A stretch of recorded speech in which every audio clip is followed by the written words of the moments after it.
이사야 61장은 11절의 비교적 짧은 장이에요. 그동안 우리가 나눈 것으로 생각하면은 한 번에 나눌 수도 있는데 의미가 너무 깊어서 절반으로 나눌 수밖에 없었어요. 그래서 굉장히 부자연스럽지만 5절까지 먼저 나누고 다음 주에 나머지를 나눕니다. 제목은 아름다운 사람들, 구원받은 사람들이에요. 구원받은 사람은 아름답습니다. 예. 저주는 아름다움을 빼앗기는 거예요. 아름다움을 빼앗긴 추한 삶, 추한 존재.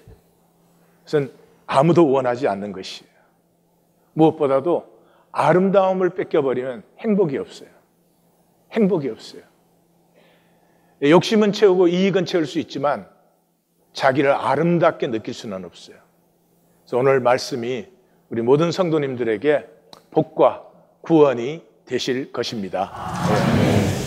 60장, 61장에서 가장 중요한 것은 60장 시작이 일어나라 빛을 발하라 이는 너의 빛이 이르렀고 여호와의 영광이 너 위에 임했다는 거죠. 이게 구원받았다는 거예요.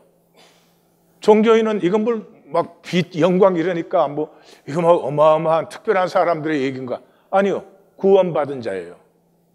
구원받은 자예요. 그래서 이제까지는 빛과 영광이 없었어요.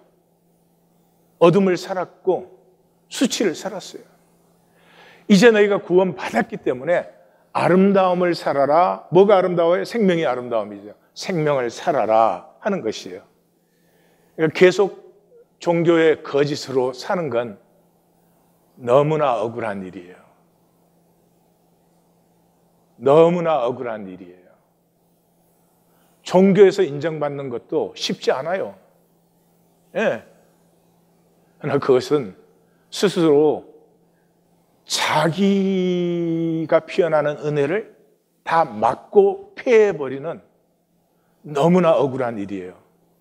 오늘 이 말씀에서 그 거짓은 완전히 물러가고 하나님이 창조하시고 축복하시는 내가 이제는 열리고 피어나는 기상 있는 시간이 될 것입니다. 이 말씀이 우리가 뭐가 아니라 이 말씀이 61장 1절은 또 뭐예요? 주 여호와의 영이 내게 임했어요. 그러니까 아까는 내 빛, 내 영광이 내 위에 그랬으니까 하나님의 선포죠. 그러니까 61장은 이걸 받은 우리의 선포예요. 주 여호와의 영이 내게 임했고 이는 여호와께서 내게 기름을 부으셨습니다. 그러니까 하나님의 영광이 하나님의 영이에요. 영이 임했다, 영광이 임했다. 이게 다 구원받았다는 얘기예요. 그 구원받았다는 것의 가장 본질적인 의미는 세상이 너무 추해요. 세상이 아름답지가 않아요. 이 삶을 추하게 만드는 것은 4가지입니다. 첫째, 단절이에요. 부부 사이에 단절이 일어나면 서로의 추함이 나타나요. 그 다음에 이기. 이기는 결코 아름다운 것이 될 수가 없어요. 그 다음에 욕심. 그 욕심은 사실 생각해보면 이유가 없는 건데 그렇게 욕심을 부려요. 욕심 부릴수록 추해지는 거예요. 그리고 이 3가지의 뿌리가 뭐예요? 거짓이에요. 거짓은 아름다울 수가 없어요.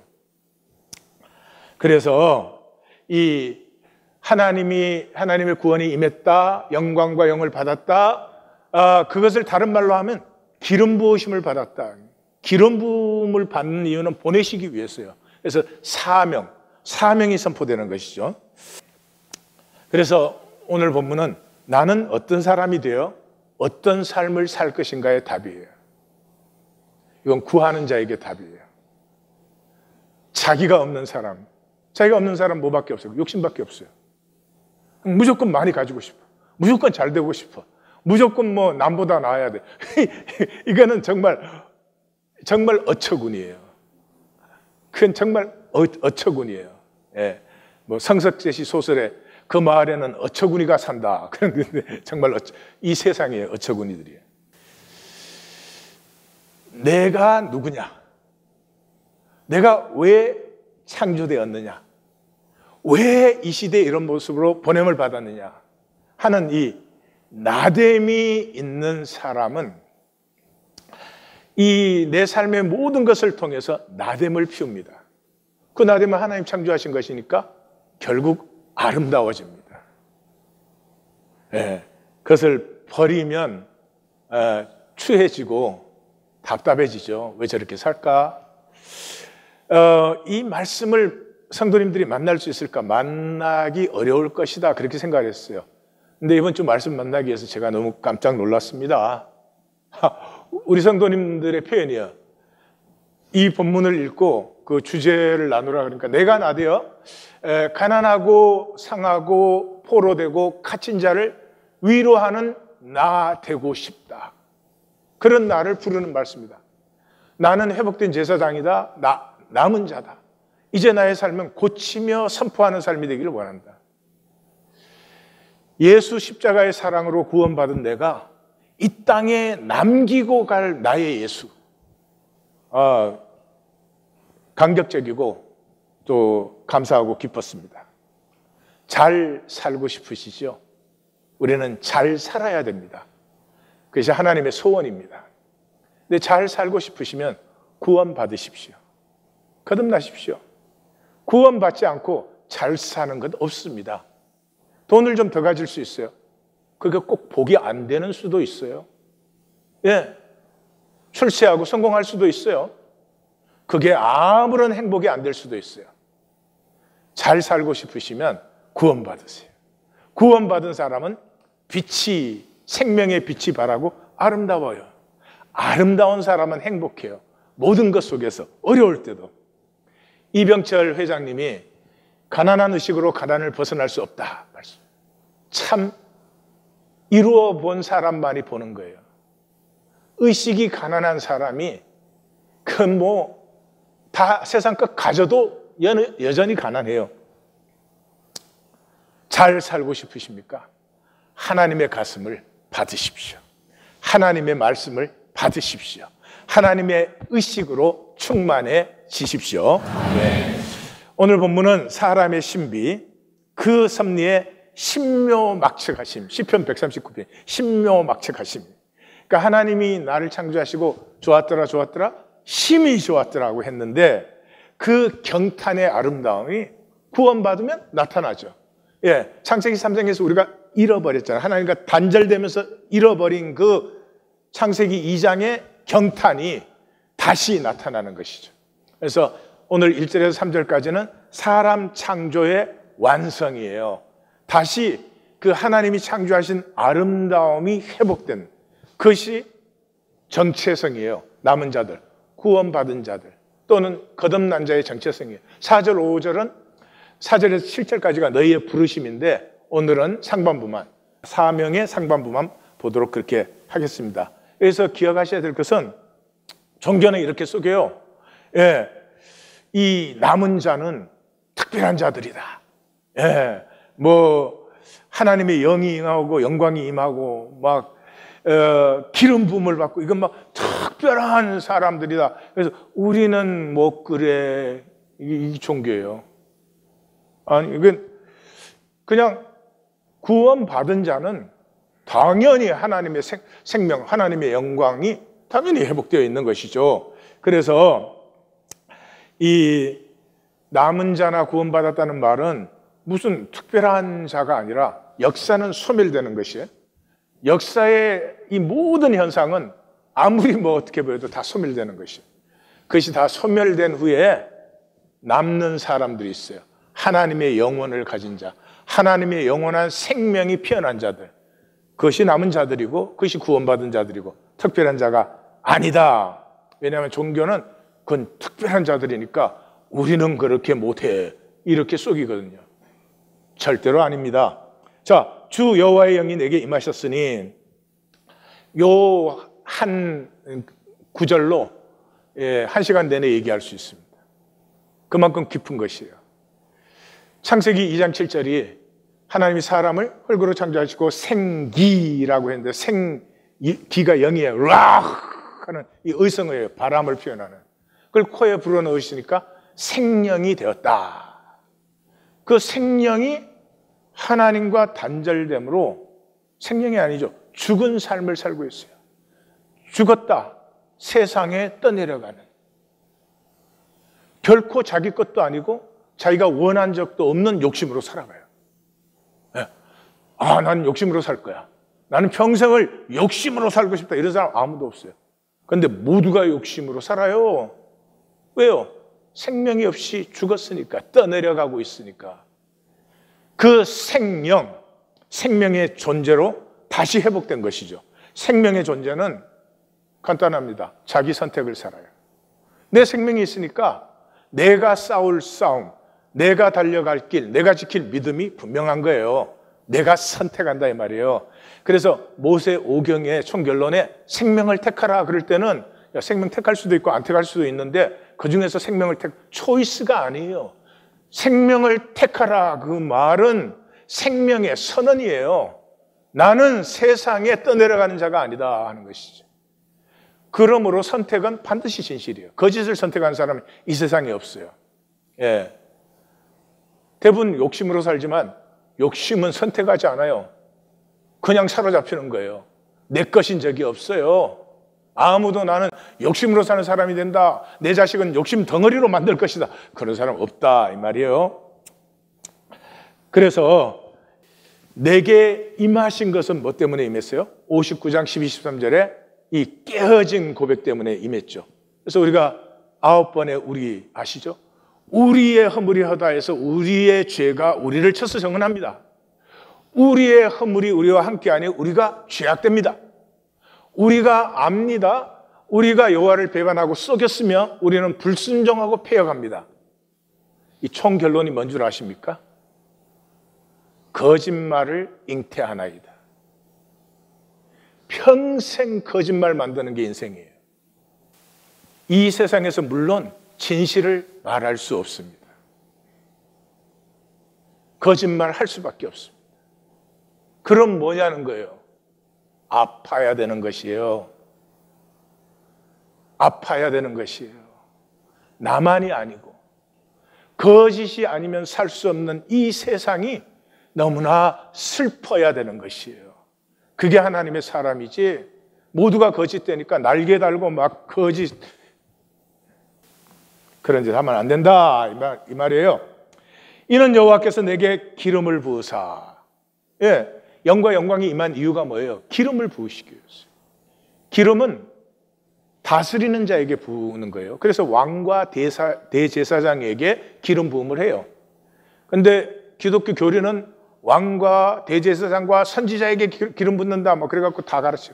그거 한번 들은 사람 그거 딸딸딸딸 따라서 해. 선지자 기름 부음은 엘리야는 하나님의 명하심대로 자기 후계자를 직접 불렀기 때문에 엘리야가 엘리사에게 기름을 부었어요. 그거는 나라나 조직이나 종교의 기름 부음이 아니에요. 이 구약의 기름 부음은 그 예외 그 한 건밖에 없어요. 왕과 제사장이 다스림을 위해서. 왜요? 우리가 창세기 3장에서 다스림을 잃어버리고 종노릇 하거든요. 아무것도 아닌 것에 종노릇 해요. 아무것도 아닌 것에 욕심 부리고 갈등하고 불안해하고 걱정하고 이 인생의 에너지를 다 낭비하는 것이죠. 그게 다스림이 임하면서부터 나는 나를 산다 이런 거죠. 자, 기름 부으신 이유가 뭐예요? 전하라. 뭐를? 가난한 자에게 아름다운 소식을. 아름다운 소식이 뭔 줄 아십니까? 구약적으로 얘기하면 잃어버린 기업을 회복시키는 거예요. 그건 굉장히 종교적인 표현이고 기업이 회복된다는 말은 우리는 함께 사는 사람들이다. 이 짧은 인생에 니보다 내가 꼭 나아야 되지 않아요. 니보다 내가 잘 살아야 되지 않아. 내가 더 많이 가져야 되는 건 아니에요. 더 잘나야 되는 그런다고 행복하냐? 아니에요. 언제 행복해요? 이 짧은 인생에 너무나 아프고 힘든 삶을 살고 있어요. 우리 같이 손잡고 함께 살자. 같이 손잡고 함께 살자. 그게 복음이야. 그렇습니다. 이게 어마어마한 능력이에요. 중국을 예로 한번 들어봅시다. 저 큰 나라의 많은 인구가 그 독재자 하나에게 꼼짝을 못하고 저렇게 얼토당토 하는 짓을 하면서, 중국만 그래요? 온 세계가 다 그렇지만, 근데 그 중국 사람들이 체제에 좀 반대했다고 저러는 건 너무하지 않나? 의견이 다를 수도 있는데 저렇게 하면 안 되지. 모두가 그렇게 생각하면 어떻게 독재가 가능합니까? 독재 못합니다. 우리는 함께 살아야 돼. 이 생각만 우리 속에 분명해지면은 모든 구분, 차별, 빈부 이건 다 없어지는 것이. 그냥 각자의 자리에서 각자의 아름다움을 가꿀 뿐이지 이상한 욕심 부리지 않는다 이 말이에요. 그래서 미가 선지자는 각 사람이 자기 포도나무 아래와 자기 무화과나무 아래에 앉을 것이라 그들을 두렵게 할 자가 없으리라. 그래요. 각자 자기의 기업에서 자기의 아름다움을 누리고 즐기는 것이지 물을 남보다 더 가지고 현상에 가지고가 어디 있어요. 스가랴 선지자는 똑같은 말을 해요. 각 사람이 자기 포도나무, 자기 무화과나무 아래에 앉아서 두렵게 할 자가 없다는 이 부분을 스가랴 선지자는 서로를 초청한다 이렇게 표현해요. 내 삶에 함께하는 너는 항상 나에게 귀한 손님이 되고 나도 너에게 귀한 손님이 되고 얼마나 좋아요. 전하라. 전하기 위해서 보내셨다. 뭐를 위해서? 마음이 상한 자를 고치고 포로된 자에게 자유를 선포하고 갇힌 자에게 노임을 선포하려 보내셨어요. 선포하게 하기 위해서. 그러면은 선포만 한다고 일이 되나? 어떻게 되는지 좀 두고 봅시다. 구원 받았다는 것은 성령을 받았다는 것이고 성령 받은 것은 나됨을 천명하는 것이에요. 구원 받은 사람은 나됨을 천명할 수 있어요. 나는 왜 이러한 모습으로 이 자리에 태어나서 이러한 삶을 살고 있는지, 내 일생에 내가 싸울 것은 무엇인지, 내가 나되려면 반드시 싸워야 될 것이 있잖아요. 그 다음에 내가 달려갈 길은 무엇이며 내가 지켜야 될 믿음이 무엇인지 이게 선명해지는 것이죠. 그 나의 천명 자체가 보내심을 받았다는 거예요. 보내심을 받은 사람은 희년을 선포하는 거예요. 이 사람들은 세상을 볼 때 세상이 하는 어지러운 소리에 쏙지 않아요. 우리는 함께 사는 거야. 아픈 사람들이 있어? 손을 잡아주는 거지. 세상이 이렇게 슬픈데 가슴이 동하고 하나 되어주는 것이지. 우리가 선포할 수 있을 때 하나님은 그것을 이루시는 것이요. 종교의 폐해간 거짓은 아까 말씀드렸지만 우리는 죄인이고 부족하고 무능해. 그러니까 부족하고 무능하니까 계속 죄 짓는 거야. 그걸 정당화하는 데써요. 아니요. 만약에 용서받았다면 반드시 깨어져요. 용서받은 사람은 반드시 깨어져요. 마태복음 17장 교회론의 결론이 뭐예요? 1만 달란트를 탕감받아도 그 용서를 못 받는 사람이 있어요.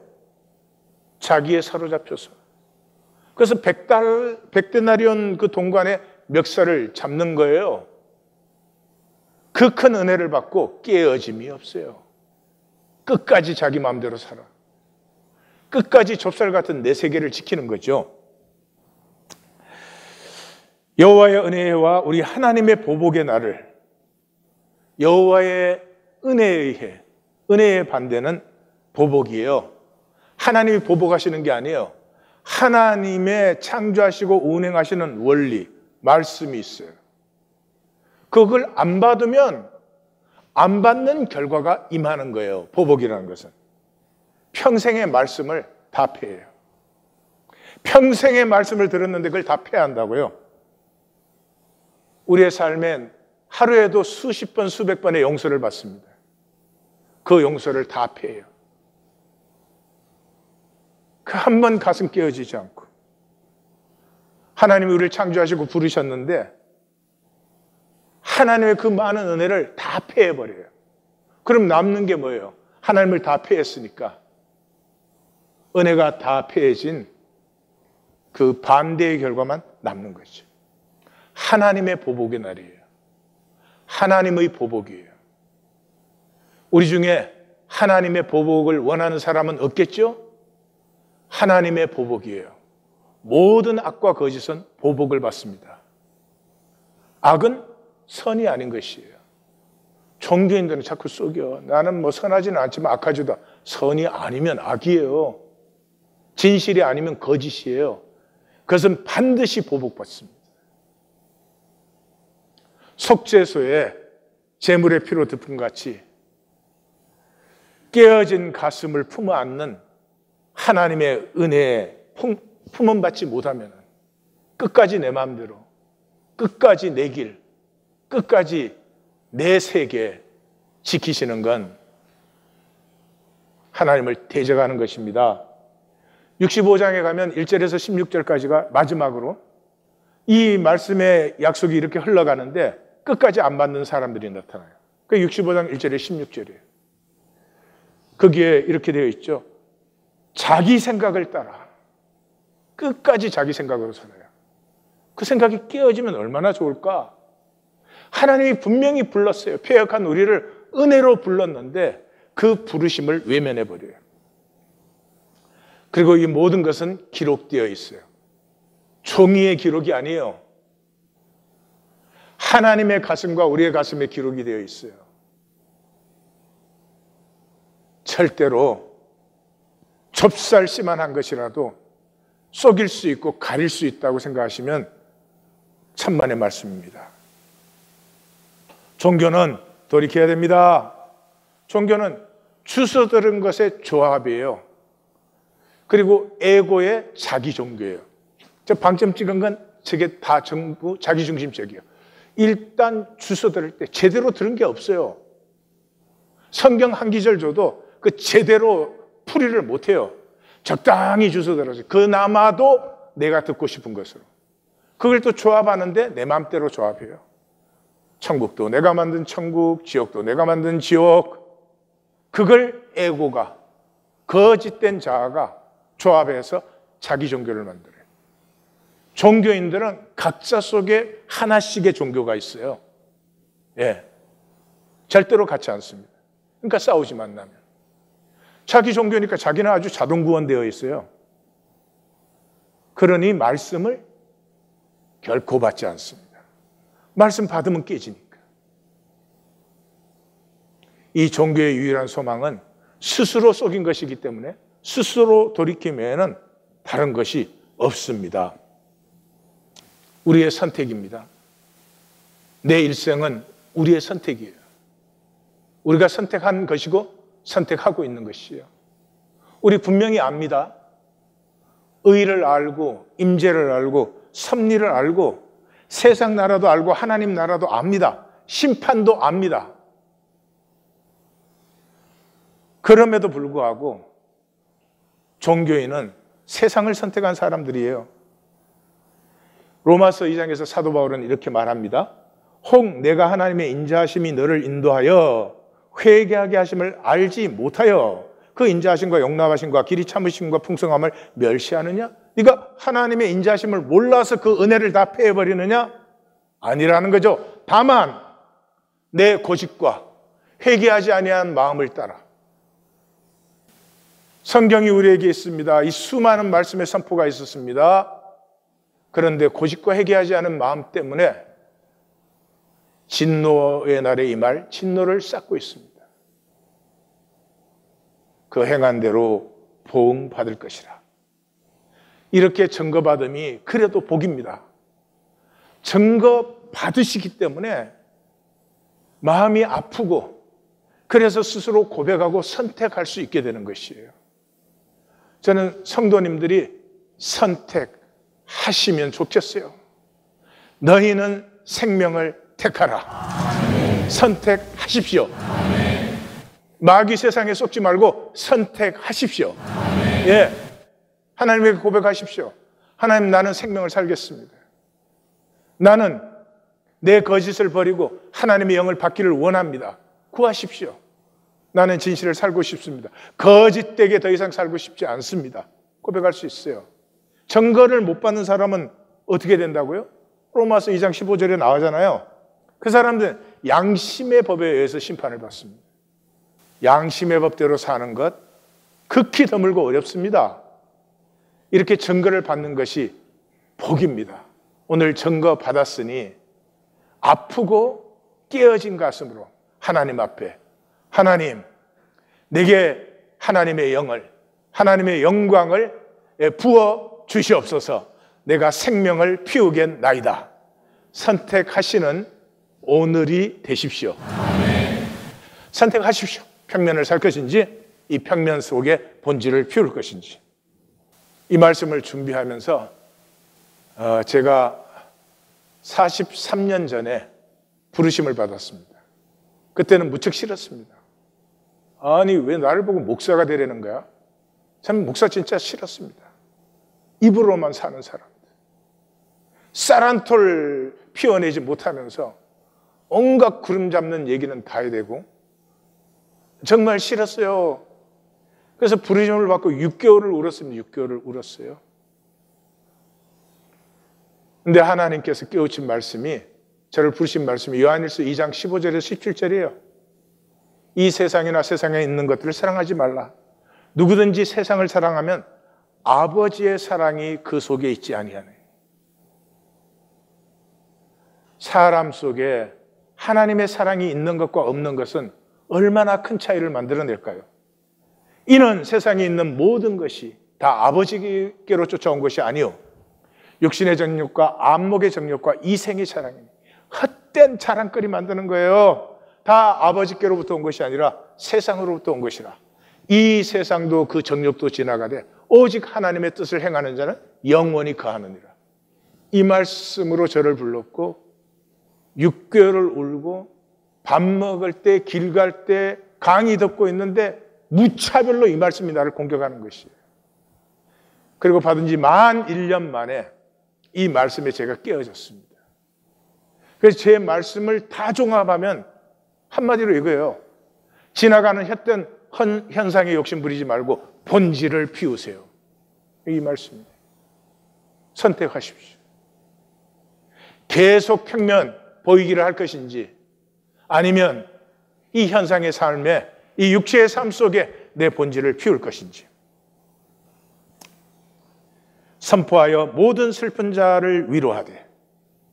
슬픈 자는 기쁨을 아는 자입니다. 기쁨을 아는 자입니다. 기억하십니까? 느헤미야가 예루살렘의 슬픈 소식을 들었을 때 울고 수일 동안 슬퍼하며, 수일 동안 슬퍼해 본 적이 있으세요? 수일 동안 슬퍼하며 금식하고 기도했습니다. 슬픔을 아는 자입니다. 왜냐 그러면 시온의 기쁨을 알기 때문입니다. 세상 사는 육체는 기쁨도 슬픔도 몰라요. 그저 손익계산의 욕심뿐이에요. 일시적인 만족을 느낄 수 있을지는 모르지만 기쁨도 없으며 슬픔도 없습니다. 그저 채워지느냐 안 채워지느냐 하는 추한 것밖에 없죠. 그래서 무릇 시온에서 슬퍼하는 자에게, 이 슬퍼하는 자에게, 시온에서 슬퍼하는 자가 누구예요? 지금 시온에 남은 자들이죠. 그들에게 1, 2절을 선포해 주라는 거예요. 왜냐 그러면 시온에서 슬퍼하는 이유는 지금 시온의 종교주의자들은 58장에서 우리가 봤죠. 분열되고 단절되고 거짓의 사람들, 하나님 앞에 예배하러 나와가지고 논쟁하고 다투고 주먹질하고, 하나님이 그 예배, 그 금식이 내가 받는 것이냐? 내가 받는 예배는 사람을 자유케 해주고 양식을 나누어 주고 헐벗은 자를 입히고 줄인 자를 먹이고 아픈 자를 위로하는 심령이 통하는 예배가 아닌 것을 어떻게 나로 받으라고 하느냐. 그래서 그 슬퍼하는 자에게 화관을 주어 죄를 대신하게, 기쁨의 기름으로 슬픔을 대신하게, 찬송의 옷으로 그 근심을 대신하여. 우린 대신하여 이렇게 하니까 이 단어가 굉장히 중요해졌는데 그냥 for라는 단어예요. 다했, for. 그러니까 이 슬픔과 근심과 죄를 뒤집어 쓰고 있는 자에게는 선포되는 그 순간에 바로 화관과 기쁨과 찬송의 옷이 입혀지는 것이죠. 이것은 현상과 본질의 전환을 얘기해 줍니다. 신구약의 두 기둥이 한나의 노래와 마리아의 노래죠. 한나의 노래와 마리아는 똑같이 뭐를 얘기하고 있어요? 현상에서 잘난 자들, 강한 자들, 위에 올라앉은 자들, 본질이 나타나는 순간에 그것은 현상과 본질이 완전히 전환된다 하는 것이죠. 다른 말로 하면은 생명의 본질을 갖고 와라. 그저 현상 속에 남보다 더 가지고 잘 살고 그것을 향해서 살면은 삶의 아름다움은 다 사라지고 추해져요. 추해지면 더 힘이 필요하잖아요. 아름답게 보이고 싶으니까. 추해지면 돈이 더 필요하잖아요. 사람들에게 멋있게 보이고 싶으니까. 우리의 본질이 아름다움인데 하나님의 형상이잖아요. 그걸 회복받지 않고 이걸 다시 욕심으로 해결하려고 하는 그 어리석음에 이 현상 세계가 끝나는 날 현상과 본질은 다 전환되는 것이다. 그래서 말씀을 선포하면 이루시는 것은 하나님이세요. 시편 23편에는 자기 이름을 위하여 그러잖아요. 자기 명예를 걸고 하나님은 하세요. 뭐 하면? 우리가 선포만 하면. 우리가 선포만 하면. 한번 선포해 보시겠어요? 가정에 돌아가셨든지 일터에 계시든지 어디에 가셨든지 한번 선포해 보세요.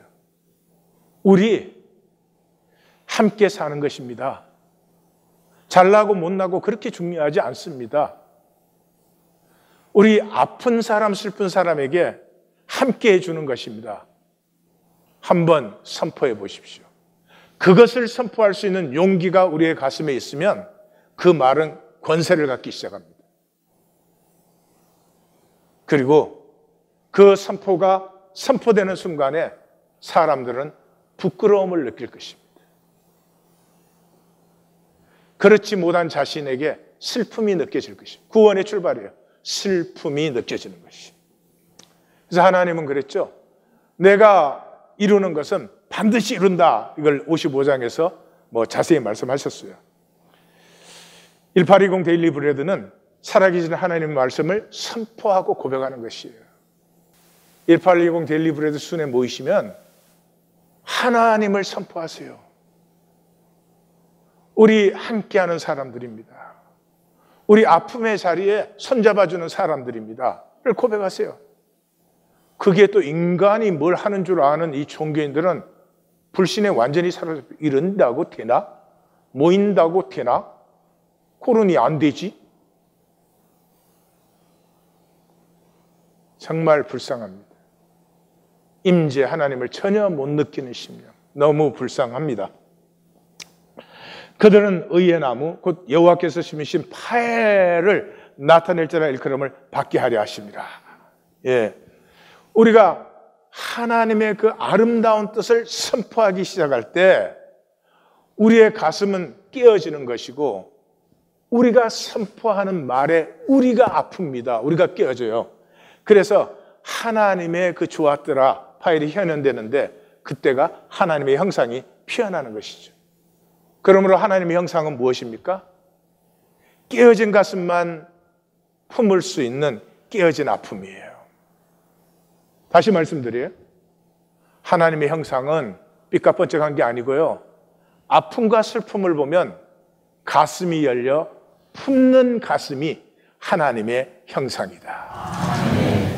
베드로후서 1장 4절은 말이죠.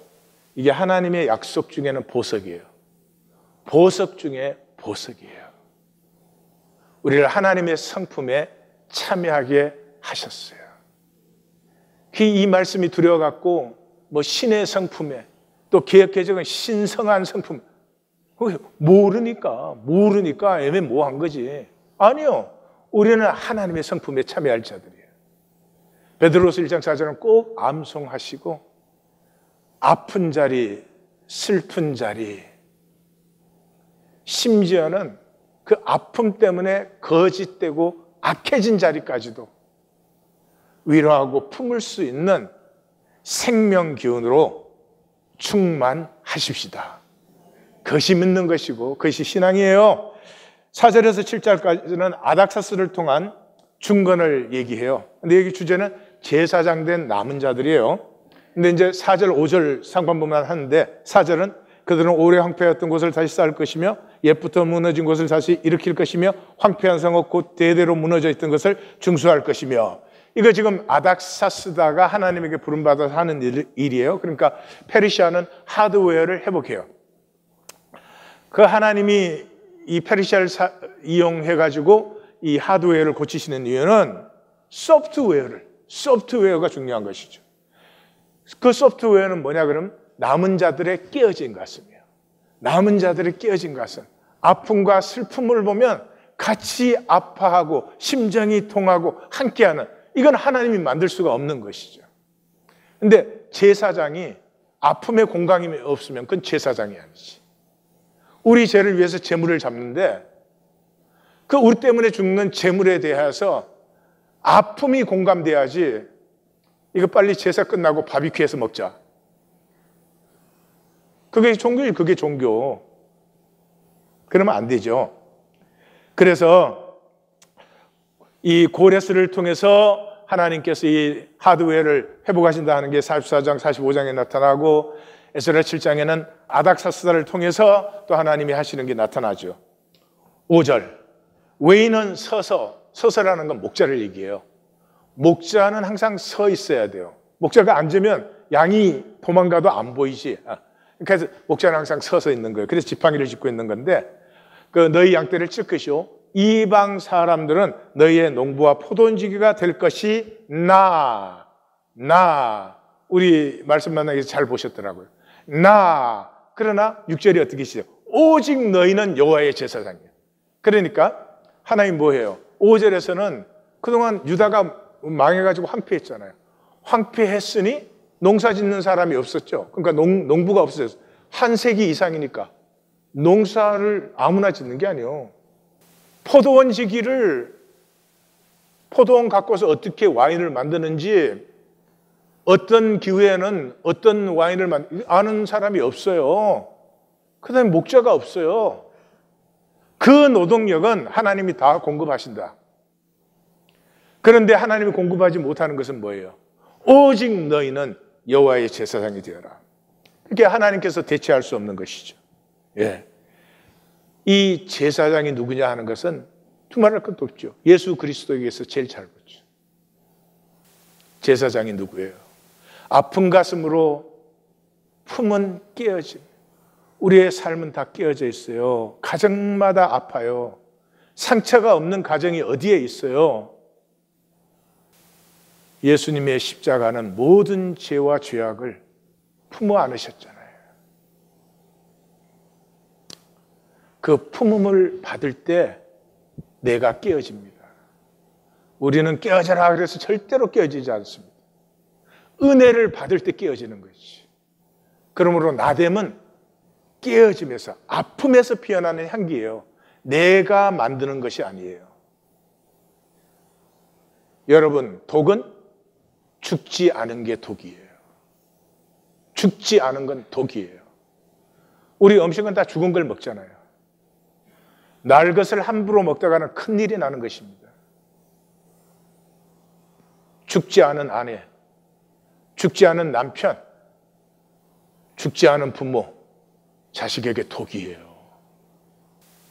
종교는 죽지 않은 사람들이 난리를 치는 것이에요. 그래서 싸움이 끊이지를 않는 거예요. 갈라지고 또 갈라지고. 아니 어떻게 예수 그리스도 안에서 무슨 장로교 갈라지고 감리교 갈라지고 그 안에서 교단이 또 갈라지고, 그리고 어떻게 교회라는 말을 감히 하느냐 이 말이에요. 안 돼요. 카탈린 카리코라고 하는 헝가리의 생물학자예요. 이 사람은 40년의 무명과 실패를 지나온 사람이에요. 1976년에 헝가리 대에서 이 mRNA를 만났습니다. RNA는 우리 DNA는 정보예요. 그래서 손세포는 손이 되고 간세포는 간이 되고 뭐 그런 거죠. 그런데 그 간세포가 되는 단백질을 생산하는 것을 리보솜이라 그래요. 리보솜. 그래서 이 DNA에서 리보솜이 이 정보를 정확하게 실천하도록 전달해주는 소프트웨어, 전달하는 전령이라고 할 수 있어요. 그게 mRNA예요. 그래서 이분이 헝가리에서 박사학위까지 받고 미국으로 와서 템플대 들어갔는데 성과가 없어요. 여러분 70년대, 80년대 굉장히 후진되어 있었습니다. 우리는 잘 기억을 못하겠지만 그래서 RNA라는 거 실험을 할 수 있는 방법도 제대로 없을 때예요.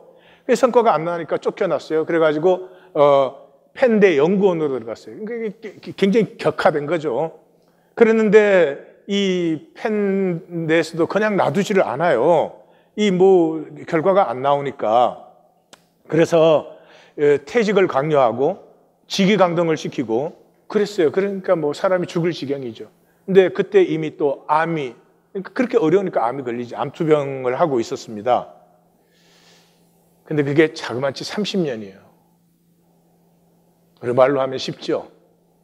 30년을 내 연구, 내 성과는 다 부정되고 다 거절되고, 그랬어요. 그랬는데 그 펜대에 그 면역학의 대가인 바이슨이 이 학장으로 부임해 왔어요. 그래서 마지막으로 한마디를 던져요. 저는 어떤 RNA도 만들 수가 있습니다.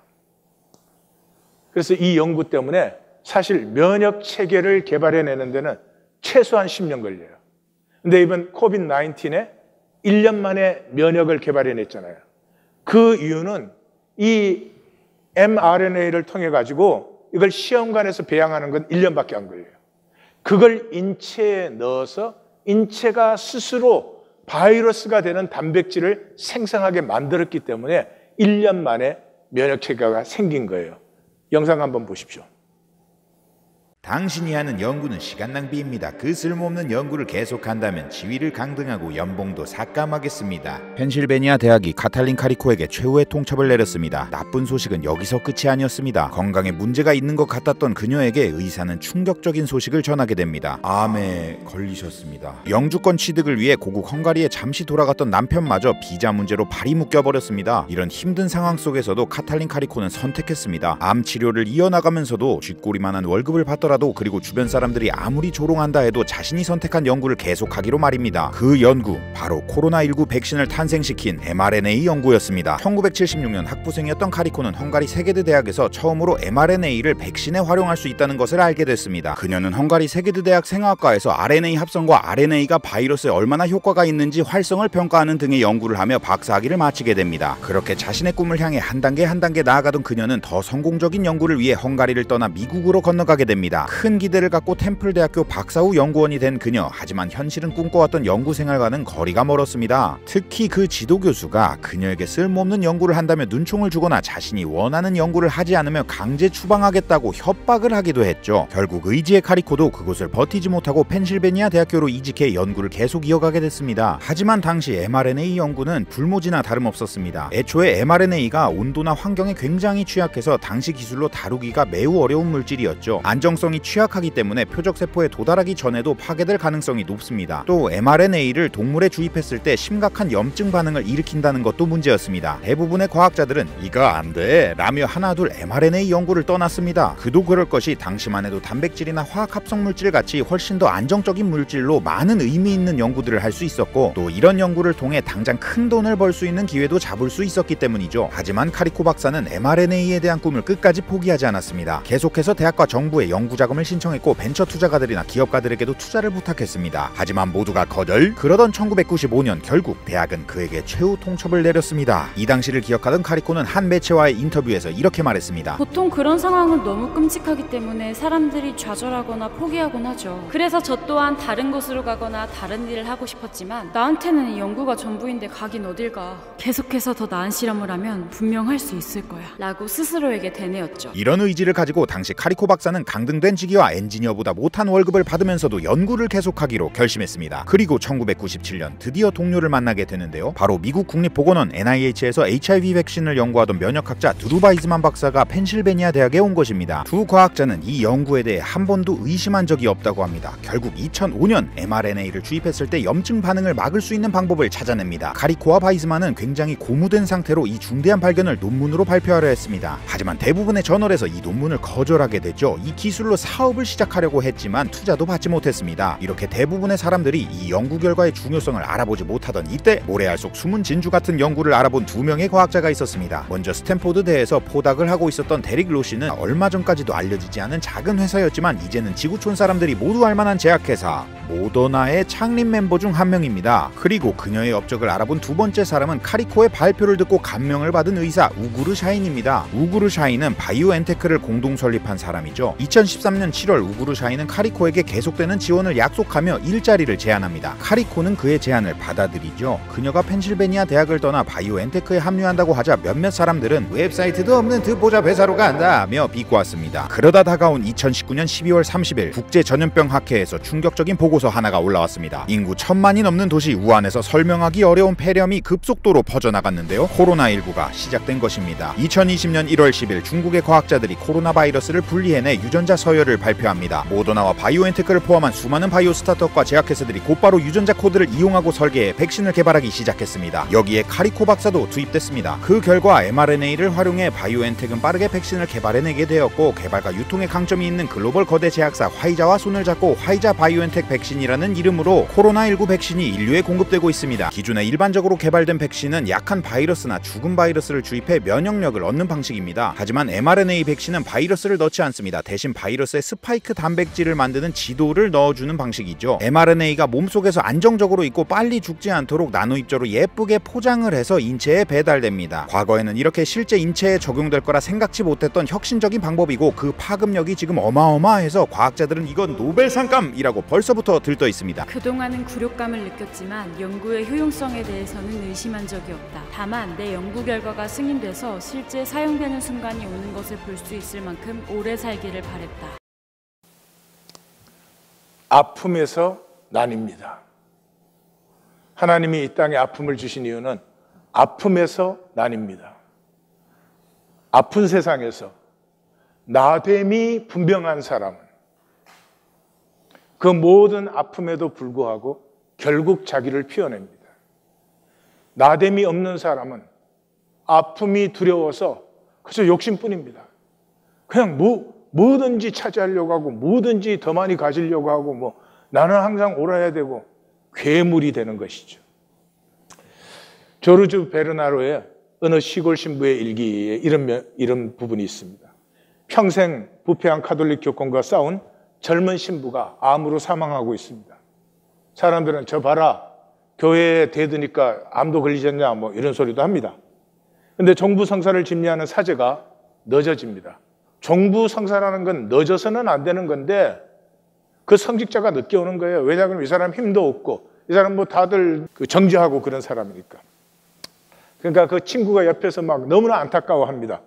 그러니까 그 친구를 이렇게 가까이 오라고 합니다. 그리고 친구의 귀에 이렇게 말합니다. 그게 뭐 그리 중요한가? 은혜는 어디에나 있지 않은가? 그리고 그는 숨을 거두었습니다. 하나님을 알고 자기를 아는 사람입니다. 그저 다른 사람 눈치에 연연하는 이철환 씨의 연탄길은 모은 이야기들이에요. 만든 이야기가 아니고 모은 이야기예요. 제가 알기로는 30년에 가까운 세월을 이야기를 모아서 3권을 펴낸 걸로 아는데 그 연탄길이라고 하는 것은 달동네는 대개 산비탈에 삽니다. 그래서 겨울에 눈이 오면 길도 없는데 눈이 오면 무지하게 미끄럽기 때문에 사람들이 다 연탄재를 꺼내서 그 길에 까는 것이에요. 여기에 이철환 씨가 그들은 내게 사람의 소중함을 깨우쳐 주었습니다. 아픈 기억을, 아픈 가슴을 꾹꾹 누르며 견디고 또 견뎌주는 속에 사랑이 있음을 보여주었습니다. 내가 걸었던 연탄길에는 사랑이 슬픔보다 낮게, 아픔보다 아주 낮게 봄비를 맞으며 피어나고 있었습니다. 몇 개만 소개해 드릴게요. 풍금소리라는 얘기에서는 소녀 가장이 동생 둘을 데리고 자장면 집에 들어갔습니다. 자장면 2그릇을 시켰습니다. 동생 생일이어서. 누나 왜 안 먹어? 나는 아침부터 배가 아파서 지금 하루 종일 아무것도 못 먹고 있어. 너희들 많이 먹으라. 그것을 바라보는 식당 아줌마가 눈치를 챕니다. 그리고 그 대화 속에서 이름이 이내라는 것을 알아냅니다. 그래서 가서 이내구나, 이내 맞지? 그러니까 애들이 깜짝 놀라서 무슨 소린가 그래. 엄마 살아계실 때 내가 너네 엄마하고 제일 친한 친구였어. 너희들을 지금 만났구나. 예, 이제 좀 자주 놀러와. 그러면서 짜장면 3그릇과 탕수육을 같이 주었습니다. 도시락 편지라는 얘기에는 너무 가난한 집에 태어나서 어릴 때부터 학교를 못 가고 공장에서 기술을 배웠어요. 근데 이제 철이 들면서 너무나 열등감이 심해지고 그래서 술 중독이 되었는데 결혼을 하게 됩니다. 중소기업 공장에서 그냥 허드렛 일을 하는 거죠. 그러니까 참 그 마음이 말로 할 수 없어요. 그런데 20년 동안을 이 아내가 도시락을 싸주는데 그날 하루에서 이 남편에게서 만난 그 아름다움을 노트로 꼭 적어줍니다. 당신의 미소는 정말 순진하고 아름다워요. 나는 당신처럼 아이들에게 그렇게 친절한 말을 해주는 남편을 못 봤어요. 20년. 그래서 이 술 중독도 벗어나고 치유가 됩니다. 그리고 그때로부터 공장에를 무조건 2시간 일찍 나가는 거예요. 정비소니까 더럽기가 말로 할 수 없죠. 그래서 화장실부터 그걸 청소해 나갑니다. 결국 스토리 끝에는 그 사장이 불러요. 내가 자네를 20년 지켜봤네. 우리 공장에는 대학 졸업자도 많고 기술자도 많은데 우리 공장을 맡아줄 사람은 자네밖에 없네. 그런 얘기예요. 엄마의 뒷모습은 이 2 아들을 가진 엄마가 생선 좌판에서 먹고 사는데 그 형은 뇌성마비 장애자예요. 동생이 종현인데 종현이가 학원비를 낼 수 없기 때문에 학원에 청소를 해주면서 공부를 합니다. 근데 옷 한 번, 신발 한 번 새 거를 신어본 적이 없어요. 근데 책은 어쩔 수 없이 사야 되니까 책값을 받으려고 엄마를 찾아가는데 자기가 이렇게 찾아간 날 엄마가 그 추운 날에 수건을 머리까지 다 감고 앉아가지고 뒤로 앉아서 그 차가운 도시락을 먹는데 반찬은 김치 하나밖에 없어요. 그 모습을 보고 돈 달라 소리를 못하고 돌아오는데 펑펑 울면서 돌아옵니다. 그리고 엄마의 가슴에 기쁨을 주고 싶다. 이것이 소원이 됩니다. 그래서 사실은 별로 그렇게 우수한 학생이 아니었는데 그때로부터 그냥 열심히 했는데 서울대학교를 들어가고 서울대학교 그 합격증을 받는 날에 그 엄마가 그렇게 악착같이 살던 사람이 모든 온 손님들에게 생선을 돈 받지 않고 주었습니다. 그리고 이 모자가 처음으로 그 시장의 순댓국집에 앉아서 순댓국을 시켜서 같이 저녁을 먹으면서 돌아가신 아버지 얘기를 했지요. 허낭성 류오양시에 주원샤라고 하는 사람이 있었습니다. 이 결혼을 했는데 남편이 사고로 뇌를 다쳐가지고 혼수 상태에 들어갔어요. 23년을 돌보았습니다. 근데 깨어났어요. 이렇게 적고 있습니다. 슬픔과 어깨를 걸고 봄을 기다리는 게 사랑이다. 아빠의 편지라는 스토리에는 결혼해서 아내가 임신을 했는데 애 첫돌이 되기 전에 아버지는 죽을 수밖에 없는 terminate illness를 가지고 있었어요. 그래서 내가 죽고 나서 아이가 돌되면 내 화방에 그 책상 서랍을 꼭 열어봐라 그래요. 그래서 봤더니 그게 아기에게 주는 편지가 있었습니다. 중약하고 아기야, 오늘이 내가 세상에 태어나 맞이하는 첫 번째 생일이야. 그래서 아빠는 얼마나 기쁜지 몰라. 그런데 너와 함께 있지 못해서 너무 미안해. 아빠가 곁에 있었으면 동물원도 데려가고 예쁜 사진도 찍어줬을 텐데. 아가야, 착하고 건강하게 자라야 돼. 아빠는 별빛으로 바람으로 때로는 따스한 햇살로 영원히 너와 함께 있을 거야. 아가야 안녕.